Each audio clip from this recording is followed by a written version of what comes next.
First Contact and Ultimatum. The day Earth's sky turned silver was the day humanity realized it was no longer alone in the universe. Massive ships, sleek and otherworldly, appeared in low orbit, their hulls reflecting sunlight like polished mirrors. For hours, they hung there, silent sentinels that sent waves of fear and wonder rippling across the globe. Then came the message. It blared from every radio, television, and connected device on the planet. The voice was cold, artificial, devoid of any emotion that humans could recognize. People of Earth, we are the Zarkan Imperium. Your world now belongs to us. Surrender immediately, or face annihilation.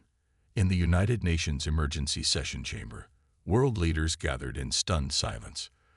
The Zarkan ultimatum left no room for negotiation, no possibility of peaceful coexistence. Humanity faced a stark choice: submit or fight.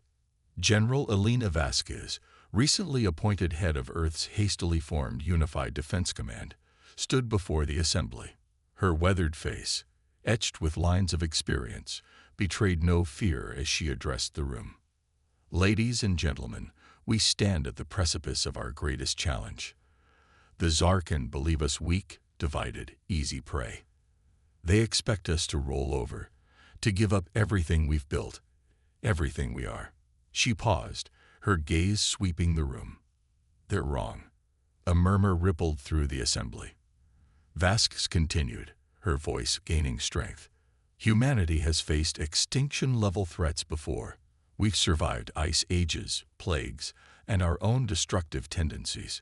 Each time, we've emerged stronger, more resilient. This threat is no different. As she spoke, screens around the chamber lit up with incoming reports. The Zarkan ships were deploying smaller craft, beginning what looked like pre-invasion maneuvers. Time was running out. We cannot match them ship for ship, weapon for weapon, Vasquez admitted. But we have something they don't: the indomitable human spirit. Our creativity, our adaptability, our sheer stubborn refusal to give up. These are our greatest weapons. In labs and workshops around the world, scientists and engineers were already working feverishly. Years of technological advancements, spurred by the space race and defense research, were being repurposed for the fight ahead. Experimental energy shields, reverse-engineered from crashed alien tech decades ago, were being hastily adapted to protect major cities. Quantum computers, once the domain of abstract mathematical problems, were being reprogrammed to crack Zarkan communication codes. But it wasn't just the military-industrial complex gearing up for war. In garages and hackerspaces, tech enthusiasts were modifying commercial drones to carry EMP payloads. Biologists were exploring ways to weaponize Earth's microbes against potential alien invaders. Even children were contributing, their uninhibited imaginations spawning ideas that adults might have dismissed as impossible. As the UN session continued, reports flooded in from around the globe. The Zarkan ultimatum had an unexpected effect. Instead of cowing humanity into submission, it united them like never before. Age-old rivalries were set aside. Resources were pooled, information shared freely. The entire planet was transforming into a war machine, driven by a single purpose: survival. In orbit, the Zarkan observed these preparations with cold disdain. Their sensors detected the primitive defenses being erected, the quaint weapons being readied. To them, it seemed like ants preparing to fight off a boot. Their supreme commander, Orcs, watched the scurrying activity with something akin to amusement. Such futile resistance. Orcs mused, his multiple eyes blinking in sequence. They cannot hope to stand against us. Our technology is millennia beyond theirs. Our empire spans galaxies. What can these dirt dwellers possibly do? His second-in-command, Kellinar, was more cautious. Supreme Commander, our preliminary scans show unusual variability in their responses. Their strategies seem unpredictable. Orcs dismissed the concern with a wave of his upper limb. Unpredictability is the hallmark of primitive species, Kellinar. It makes them no less conquerable. Prepare the first wave of our assault. Let us show these humans the futility of resistance. Back on Earth, as the deadline for surrender approached, General Vasquez stood in the Global Command Center, surrounded by holographic displays showing the planet's defenses. It wasn't much, not against an interstellar armada, but it was all they had. "They think they're gods," Vasquez said to her assembled staff. "Coming here, demanding our submission, threatening our extinction. Well, I got news for them." She smiled, a fierce, determined expression that inspired confidence in everyone who saw it. Humanity doesn't bow to gods. We've got a long history of toppling them. As if in response to her words, alarms blared. The Zarkan ships were moving, descending from their orbital positions. The invasion had begun. Vasquez's voice rang out, broadcast to every defender across the planet. "This is it, people. Everything we are, everything we've built, everything we hope to be. It all comes down to this moment. The Zarkan asked for war. Let's show them exactly what humans are capable of when our backs are against the wall." Around the world, humanity braced itself. In bunkers and battle stations, in repurposed civilian vehicles and hastily fortified homes, humans prepared to fight for their very existence. The sky darkened as Zarkan ships entered the atmosphere, their weapons charging. The war for Earth had begun, and despite the overwhelming odds, a fierce hope burned in every human heart. They had not chosen this war, but by God, they were going to finish it. As the first explosions lit up the sky, as the very air seemed to tremble with the force of alien weaponry, humanity stood its ground. The Zarkan had demanded surrender. Humanity's answer was clear. Not now. Not ever. The battle for Earth had begun, and with it, the greatest test humanity had ever faced. But in labs and war rooms, in the hearts and minds of every human being, a fire was kindled. A fire of defiance, of innovation, of sheer, unstoppable will. The Zarkan had made a crucial mistake. They had assumed that humanity's technological inferiority meant certain defeat. They were about to learn, at a terrible cost, that humanity's greatest weapon wasn't found in its arsenals or laboratories. It was the human spirit itself, unbreakable, unyielding, and about to be unleashed in all its furious glory. As the first day of the war drew to a close, with battles raging across the globe, General Vasquez looked out at the burning sky. "They think they've seen war," she murmured. "They haven't seen anything yet." The stage was set. Humanity, faced with extinction, was about to show the universe why you should never, ever underestimate the tenacity, creativity, and sheer bloody-mindedness of the human race. The Zarkan had asked for war. Humanity was about to deliver it, with a vengeance they could never have imagined. Earth's unified response. The first wave of the Zarkan assault was devastating. Major cities across the globe were hit hard, their hastily erected energy shields buckling under the onslaught of alien weaponry.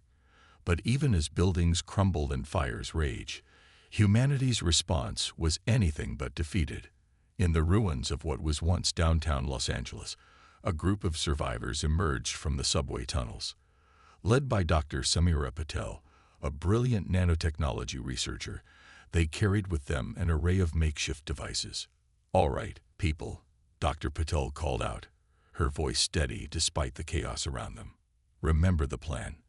We're not soldiers, but that doesn't mean we can't fight back." The group spread out, attaching small, inconspicuous devices to the debris scattered around them. To the untrained eye, they looked like nothing more than bits of scrap metal.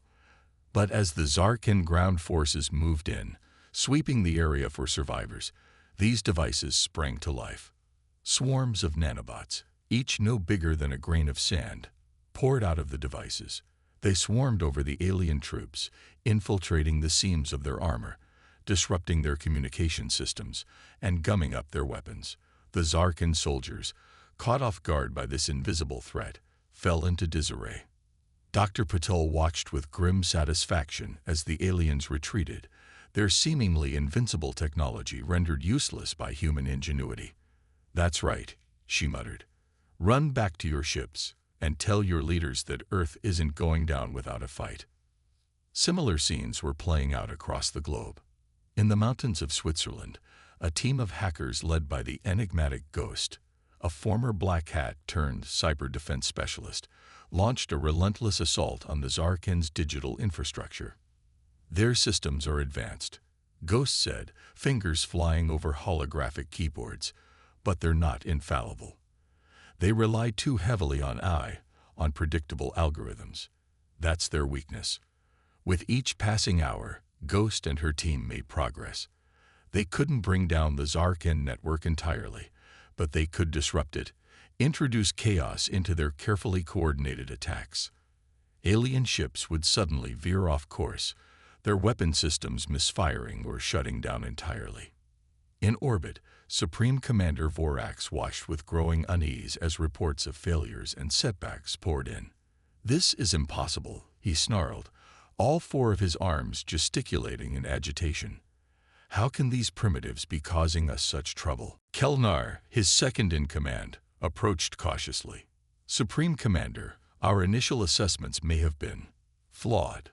The humans are displaying levels of adaptability and technological innovation far beyond what we anticipated." Vorax's eyes narrowed. "Are you suggesting that we, the mighty Zarkin Imperium, have underestimated a species that hasn't even achieved interstellar travel?" "I am suggesting," Kelnar replied carefully, "that we may need to reassess our strategy. The humans are not fighting according to any doctrines we've encountered before. They're unpredictable." Meanwhile, deep beneath the Antarctic ice, in a facility unknown to all but a handful of people, General Vasquez stood before a device that looked like something out of a science fiction novel. Dr. Alan Chen, the lead scientist on Project Prometheus, explained its function. "It's a quantum entanglement communicator," Dr. Chen said, his excitement barely contained. "We've been working on it in secret for years, reverse engineering technology from a crashed alien ship. It allows instantaneous communication across any distance, completely undetectable by conventional means." Vasquez nodded, understanding the implications. "So we can coordinate our global defense without the Zarkin intercepting our transmissions." "Exactly," Chen confirmed. "But that's not all. We've managed to piggyback on the Zarkin's own communication network. We can listen in on their transmissions, maybe even feed them false information." For the first time since the invasion began, Vasquez allowed herself a small smile. "Doctor, you and your team may have just given us the edge we need." As the quantum network came online, the nature of the war began to shift. Human resistance cells across the planet, previously isolated and fighting their own desperate battles, suddenly found themselves connected, able to share information and coordinate their efforts in real time. In the skies over Beijing, a squadron of retrofitted fighter jets engaged a Zarkin battlecruiser. The human pilots, their reflexes enhanced by neural interfaces, danced around the alien vessel's energy beams. "Remember the plan," the squadron leader's voice crackled over the comm. "We're not trying to bring it down. Just keep it distracted." As the fighters weaved and dodged, a stealth shuttle slipped past the battlecruiser's defenses. Inside, a team of commandos led by Captain Miguel Ortiz prepared for boarding action. "This is insane," one of the soldiers muttered. Ortiz grinned. "Insane is what we do best. The Zarkin expect us to cower in fear. Let's show them what happens when humans get creative." The shuttle latched onto the battlecruiser's hull, and the team breached the alien vessel. What followed was a chaotic close-quarters battle. Human adaptability and ingenuity pitted against alien technology and physiology. Ortiz and his team fought their way to the ship's central computer core. There they uploaded a virus developed by Ghost and her hacker collective. As they retreated to their shuttle, the battlecruiser's systems began to go haywire. "Mission accomplished," Ortiz reported as his team sped away from the now crippled alien vessel. "Let's hope this works as well as the eggheads think it will." The virus spread through the Zarkin fleet like wildfire, jumping from ship to ship via their linked communication systems. Vessels began to lose power, weapon systems shut down, and navigation computers sent ships veering off into space. On Earth, the tide began to turn. With the Zarkan fleet in disarray, human forces pressed their advantage. Resistance cells emerged from hiding, armed with salvaged alien tech and human innovations. Cities that had fallen in the initial assault were retaken, street by street, building by building. In the Global Command Center, General Vasquez watched the holographic display with a mixture of hope and caution. "We've bloodied their nose," she said to her assembled staff. "But this fight is far from over. The Zarkans still have superior numbers and technology. We need to press our advantage while we can." As if in response to her words, a new alert blared. The quantum entanglement communicator had picked up a transmission from the Zarkan flagship. Supreme Commander Vorax was calling for reinforcements. "They're bringing in their reserve fleet," one of the analysts reported, her voice tight with worry. Preliminary estimates suggest at least twice as many ships as the initial invasion force. A heavy silence fell over the command center. The victories of the past few days suddenly felt hollow in the face of this new threat.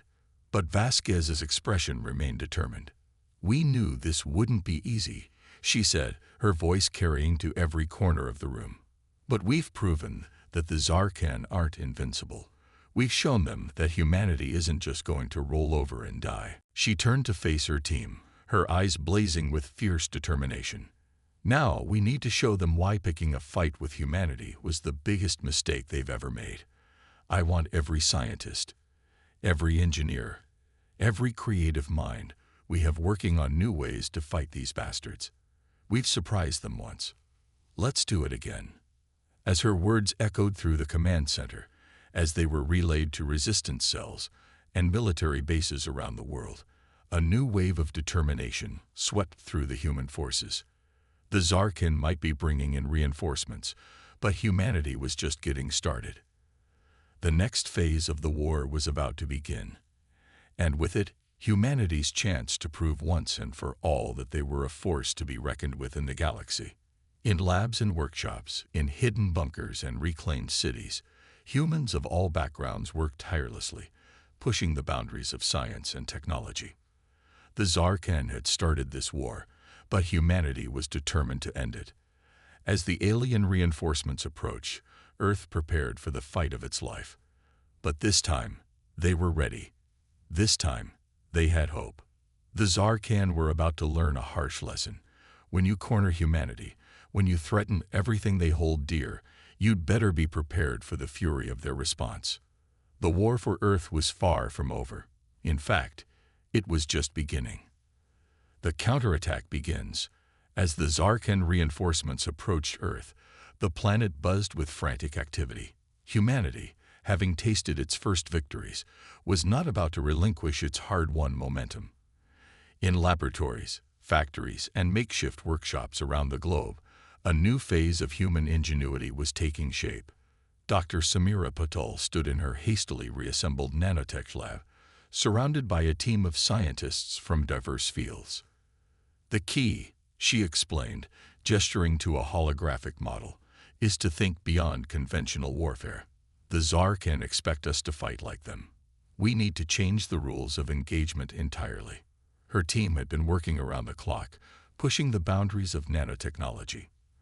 The result was a new type of defensive system, a cloud of microscopic robots that could form an adaptive, self-repairing shield around cities and military installations. "It's not just about protection," Patel continued, her eyes gleaming with excitement. "These nanobots can also interface with and repurpose Zarkan technology. Imagine turning their own weapons against them, at a molecular level." Meanwhile, in a repurposed automotive plant in Detroit, a different kind of innovation was taking place. Led by former race car engineer turned defense contractor Jack Morrison, a team was putting the finishing touches on a new breed of combat vehicle. "We call it the Chimera," Morrison said, patting the hull of a sleek, otherworldly-looking machine. "It's a hybrid of human engineering and reverse-engineered Zarkan tech. Adaptive camouflage, energy weapons, and a neural interface that allows the pilot to control it as if it were an extension of their own body. As the first chimeras rolled off the production line, they were immediately dispatched to key battlefronts around the world. Their impact was immediate and devastating. Zarkan ground forces, used to overwhelming their opponents with superior technology, suddenly found themselves outmaneuvered and outgunned. In orbit, the situation was tenser. The approaching Zarkan reinforcements outnumbered Earth's fledgling space fleet by a significant margin. But humanity had an ace up its sleeve. On a converted oil rig in the middle of the Pacific, Dr. Yuki Tanaka made final adjustments to what looked like a massive satellite dish. The quantum displacement array is online, she reported to General Vasquez via a secure channel. If this works, it should create a localized space-time distortion that will throw the Zarkan fleet into complete disarray. Vasquez's voice crackled over the comm. And if it doesn't work? Tanaka hesitated for a moment. Then we'll have expended a massive amount of energy and alerted the Zarkan to our position. But it will work. It has to. As the Zarkan fleet entered the outer reaches of the solar system, Tanaka activated the array. For a moment, nothing seemed to happen. Then, space itself seemed to ripple and distort around the alien armada. In the Zarkan flagship, Supreme Commander Vorac's watched in horror as his carefully orchestrated formation fell into chaos. Ships collided, weapons misfired, and entire squadrons found themselves suddenly parsecs away from their intended positions. What is happening? Vorax roared, his multiple limbs flailing in agitation. How are these primitives capable of manipulating space-time? Kelnar, looking equally shocked, could only shake his head. Supreme Commander, I don't know. Our intelligence on human capabilities seems to have been severely underestimated. On Earth, a cheer went up in every command center as the effects of the quantum displacement array became clear. The Zarkan reinforcements, meant to be the hammer blow that would shatter Earth's resistance, had instead become a disorganized mess. General Vasquez wasted no time capitalizing on this advantage. All units, this is our moment, she broadcast globally. While the Zarkan are in disarray, we strike. Hit them hard, hit them fast, and don't let up. Earth's forces surged into action. Chimera units engaged scattered Zarkan ground forces, their adaptive capabilities allowing them to counter alien tactics in real time. In the skies, squadrons of next-generation fighters, their systems augmented by AI co-pilots, danced around the larger, less maneuverable Zarkan ships. But it was in space where the most crucial battles were fought. Earth's small but growing fleet of space-capable vessels, commanded by Admiral Helena Chen, moved in to engage the disoriented Zarkan armada. Remember your training. Chen's steady voice came through to every ship. We may be outnumbered, but we have the home field advantage. Use the debris fields. Use the planet's gravity wells. Fight smart. Fight dirty if you have to. Just fight. What followed was a space battle unlike anything seen in the galaxy before. Human ships, smaller and more agile, darted between their lumbering Zarkan counterparts.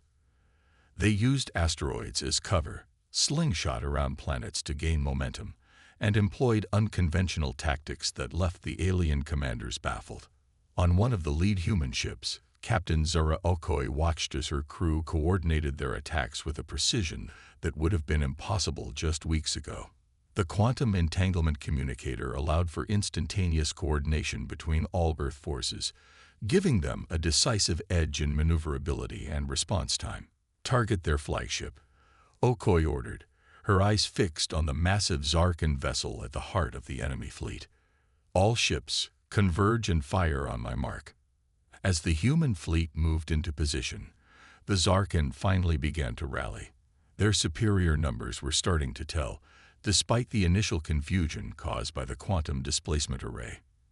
In the Zarkan flagship, Vorax had regained some of his composure. Enough of this, he snarled. Activate the planet killer. If we cannot have this world, then neither shall these insufferable humans. A massive weapon began to charge on the flagship, its purpose clear. to destroy Earth entirely rather than allow it to resist any further. But the Zarkhan had underestimated humanity's determination one last time. As the planet killer charged, Captain Okoid's voice rang out across the human fleet. All ships, fire everything you've got. For Earth. A barrage of weapons fire unlike anything seen in the war so far lanced out from the human ships. Experimental energy weapons, salvaged and improved Zarkhan technology, and good old-fashioned nuclear warheads. Everything humanity had was thrown at the alien flagship. For a moment, it seemed like it might not be enough. The Zarkhan shields held, the planet killer continuing its ominous charge. But then, a small ship broke through the barrage. Inside, a lone pilot named Raj Kumar gritted his teeth as he aimed his vessel directly at the planet killer. For Earth, he whispered, then rammed his ship, loaded with an experimental antimatter warhead, directly into the Zarkhan weapon. The resulting explosion was visible from the surface of Earth, a new, brief star blossoming in the sky. When the light faded, the Zarkhan flagship was listing, its main weapon destroyed, its systems failing. In the ensuing chaos, the human fleet pressed their advantage. Ship after ship fell to their coordinated assault.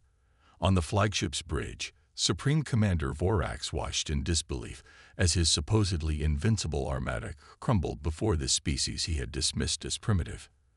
As alarms blared around him, as his ship shuddered under the relentless human assault, Vorax finally understood the terrible mistake he had made. He had judged humanity by their technology, by their apparent divisions. He had failed to account for their resourcefulness, their adaptability, and their sheer, indomitable will to survive. The battle raged on, the fate of Earth hanging in the balance. But for the first time since the war began, hope burned bright in every human heart. They had stood against the alien tide. They had fought back against impossible odds, and they were winning. The Zarkhan had asked for war. Humanity had delivered, with a vengeance they could never have imagined. As the Zarkhan fleet began to retreat, as cheers erupted in command centers and resistance headouts across the globe, General Vasquez allowed herself a small smile. "Send word to all our forces," she said. "The counterattack was successful. But this war isn't over yet. We've got them on the run. Now let's finish this." The battle for Earth had been won. But the war? The war was about to enter its final decisive phase, and humanity was ready to take the fight to the stars, turning the tide. The aftermath of the great space battle left Earth's orbit littered with debris, a testament to the ferocity of the conflict. But amid the wreckage, humanity found hope.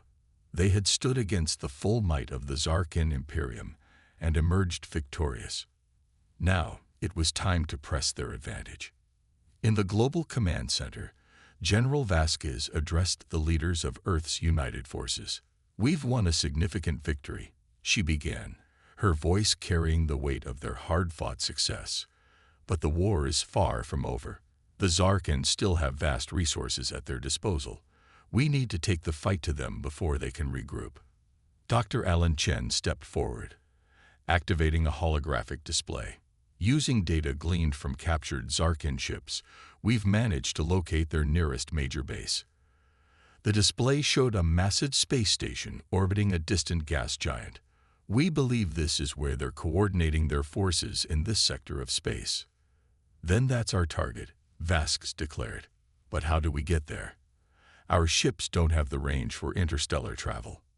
A grin spread across Dr. Chen's face. "That's where Project Icarus comes in." With a gesture, he brought up schematics for a sleek spacecraft, unlike anything Earth had produced before. "By combining our technology with reverse-engineered Zarkhan systems, we've developed our first faster-than-light capable vessel." A murmur of excitement rippled through the assembled leaders. This was more than just a weapon. It was humanity's first real step into the cosmic arena.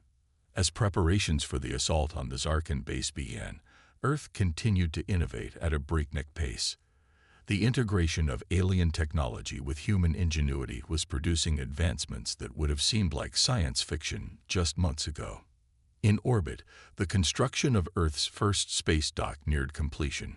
Here, the Icarus prototype was being outfitted for its maiden voyage. Captain Zara Okoye, handpicked to lead this crucial mission, stood in the ship's bridge, marveling at the fusion of human and alien tech. "It's incredible," she murmured, running her hand along a console. "A few months ago, we were struggling to reach Mars. Now we're preparing to cross the galaxy." Her XO, Commander John Drake, nodded in agreement. "It's not just the ship, Captain. Look at what we've accomplished on the ground." Indeed, the changes on Earth were equally dramatic. Cities were being rebuilt with new, resilient materials developed from studying Zarkan architecture. Energy grids now hummed with the efficiency of alien power sources, adapted to human needs. Even agriculture was being revolutionized, with genetically engineered crops designed to withstand harsher conditions. But perhaps the most significant change was in the people themselves. The invasion had united humanity in a way nothing else could have. Old rivalries and conflicts seemed petty in the face of extinction. A new sense of global identity was emerging, born from shared struggle and triumph. As the day of the assault approached, tension mounted. The Icarus, accompanied by a small fleet of support vessels, pushed to their limits to achieve interstellar travel, prepared to make the jump to the Zarkan base. In the ship's hold, a strike team led by the now legendary Captain Miguel Ortiz ran through final checks on their equipment. Their powered armor suits, a marvel of human engineering and alien tech, gleamed under the bay lights. "Remember," Ortiz addressed his team, "once we're inside that base, we're on our own. Our job is to disrupt their command structure while the fleet engages their defenses. Whatever happens, we make sure the Zarkan never threaten Earth again." Back on the bridge, Captain Okoye received the final clearance from Earth Command. She took a deep breath, looking at her crew, the best humanity had to offer, chosen from every nation on Earth. "All stations, report readiness for FTL jump," she ordered. As each section of the ship confirmed their status, Okoye felt the weight of history on her shoulders. This wasn't just a military operation. It was humanity's first step into a larger universe. "Engage FTL drive," she commanded. For a moment, nothing seemed to happen.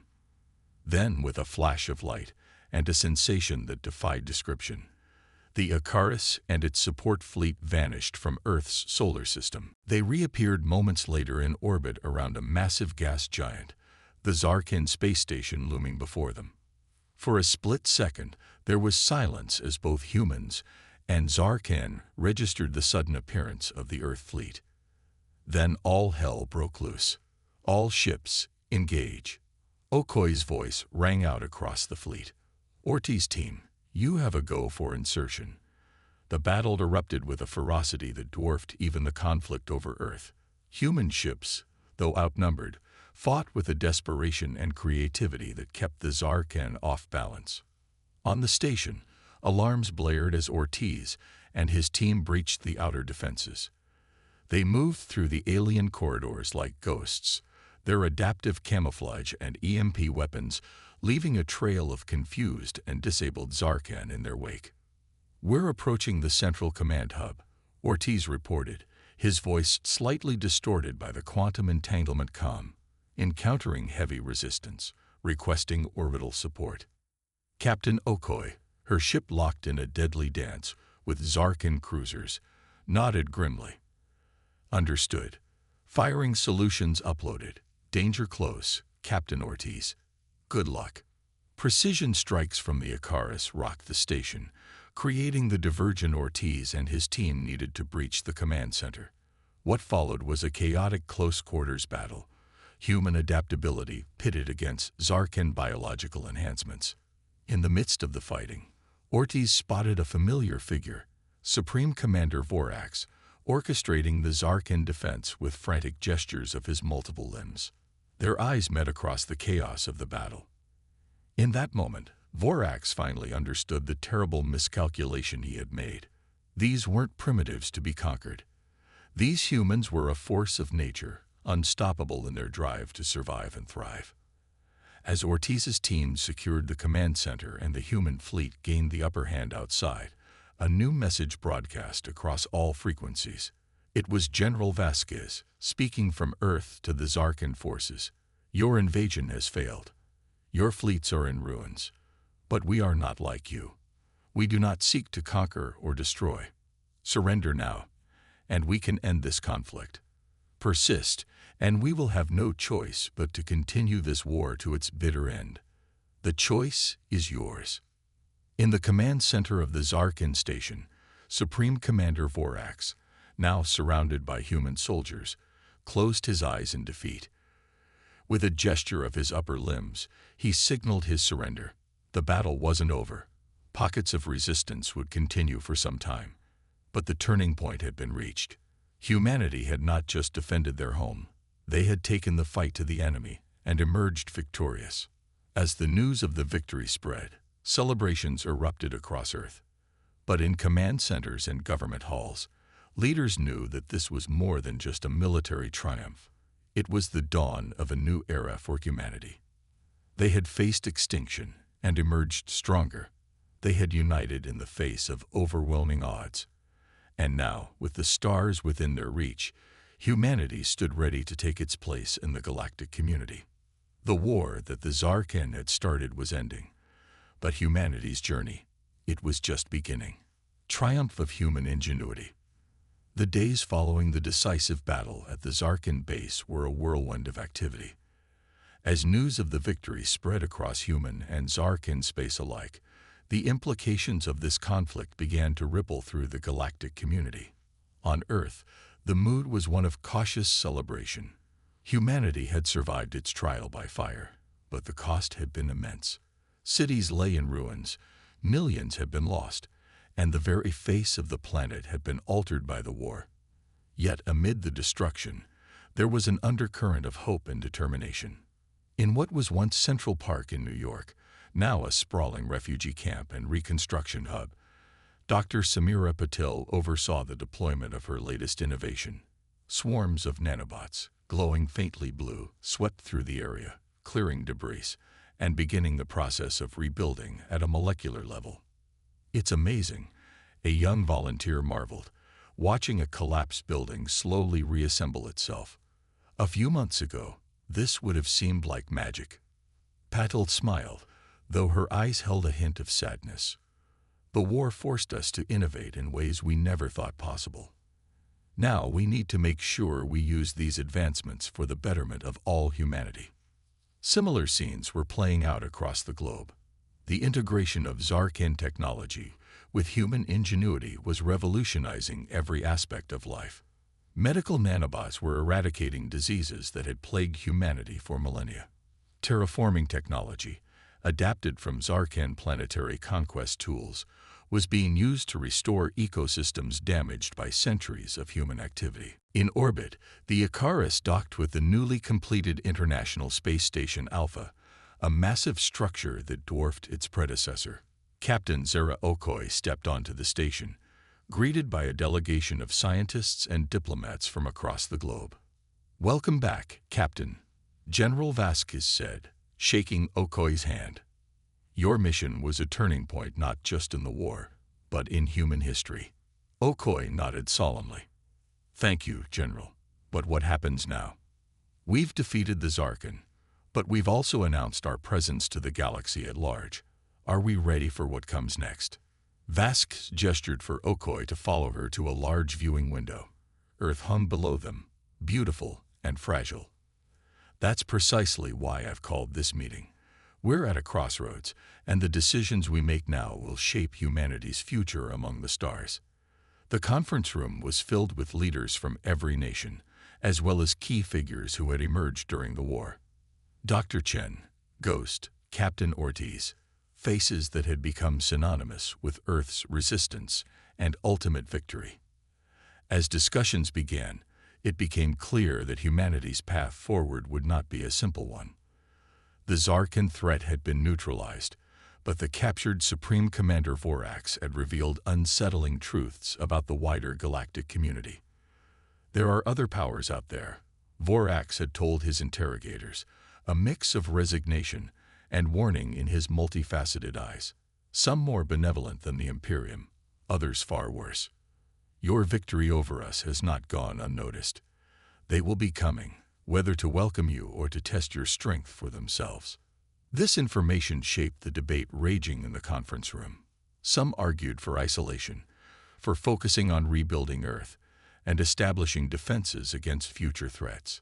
Others pushed for a more proactive approach, advocating for the establishment of a human presence beyond the solar system.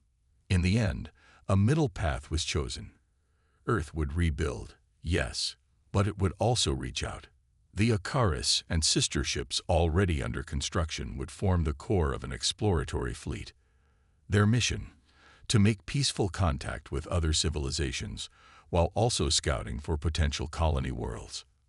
We can't hide from the galaxy, General Vasquez concluded, but we can approach it on our own terms.